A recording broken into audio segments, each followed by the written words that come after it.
Il reste une seule part. On verra sur qui elle tombe. Oui! C'est pour ça que les parts de pizza sont pointues. Oh non! Que se passe-t-il, Barry? On vient juste de m'annoncer la disparition du célèbre scientifique Julius Fleming. C'était mon héros depuis que je suis môme. Il était écossais et c'est clairement lui qui aura employé le mot môme. Je suis désolé, Barry. C'est très triste. Ce qui est dommage, c'est qu'il a disparu parce qu'il était très vieux. Il aurait dû nous quitter en vrai scientifique, pulvérisé par une radiation neutronique qui l'aurait transformé en monstre, qui aurait détruit une petite ville déserte jusqu'à ce qu'il soit abattu par des avions et des tanks et touché par l'amour d'une superbe reporter. C'est comme ça que je veux finir.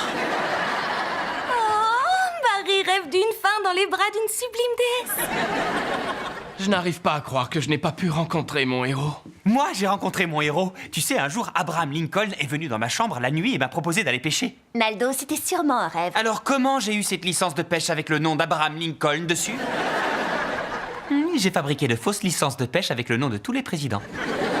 J'ai presque rencontré le docteur Fleming quand j'étais en CM1. Il était venu pour les élèves du lycée et au moment où les portes se sont ouvertes, les grands m'ont poussé pour aller s'asseoir et je suis resté dehors. Je ne l'ai même pas vu. Et maintenant, c'est trop tard. Je suis un peu triste, je crois. Laisse-moi faire. Ah! C'était censé me faire oublier la mort du docteur Fleming? Oh non, t'avais une araignée sur le pied. Il faudrait mieux qu'on mette de la glace sur ton orteil. Viens avec moi. Barry est vraiment touché par la mort du docteur Fleming. Tu sais à quoi je pense? Qu'on devrait retourner en CM1 pour que Barry puisse lui parler. C'est exactement à ça que je pensais. Mais tu sais ce qui m'inquiète un peu? Que l'on provoque un effet papillon qui engendre un petit changement avec des conséquences dramatiques. C'est exactement ce qui m'inquiétait, mais tu sais comment je me sens là? Un peu nauséeuse d'avoir mélangé la pizza et le lait de poule. C'est exactement ce que je ressens. Shelby, il faut qu'on le fasse, ça vaut au moins le coup d'essayer. Pour une fois, on utilisera nos pouvoirs pour faire plaisir à Barry. Il fait toujours plein de choses pour nous. T'as raison, il a même fait faire une bulle à une tortue. C'est toi le plus fort, Kyle.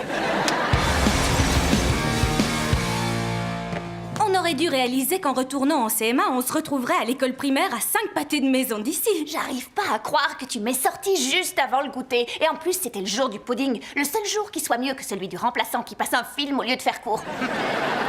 Oh, faisons un selfie pour voir à quoi on ressemble. Ah, c'était ma phase hip-hop, t'as vu? Je me trouve super stylée pour une primaire. Pourquoi je portais toujours du rose?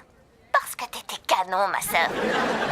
J'adore tes compliments de hip-hopeuse. C'est les plus cool, t'as vu? Pourquoi papa est là, Chet? Je n'en sais rien, Brett.